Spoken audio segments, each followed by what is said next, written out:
En politique, la fin d'une époque au Front National. Après 38 ans de règne, Jean-Marie Le Pen ne se représentera pas au prochain congrès en janvier à Tours. Pour lui succéder à la présidence, deux candidats, sa fille Marine Le Pen et Bruno Gollnisch, l'invité du Soir 3.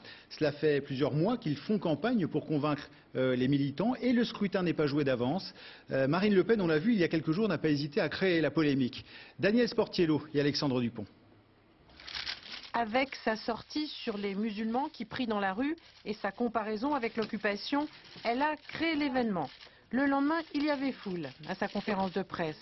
Loin de corriger le tir, Marine Le Pen assume sans détour. Lorsqu'il faut jeter un pavé dans la mare, eh bien je suis capable de le jeter.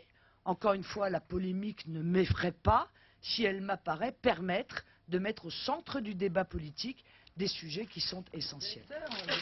Fini l'image aseptisée.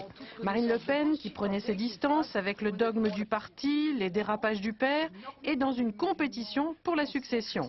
A-t-elle voulu durcir le ton pour plaire aux militants? Il n'y a pas de durcissement, il y a une campagne interne. Et Marine Le Pen ne pouvait pas faire moins que de montrer aux militants du Front National qu'elle était aussi sur cette thématique-là, que Bruno Gollnisch n'en avait pas le monopole. Bruno Gollnisch, le concurrent ancré dans la tradition du parti.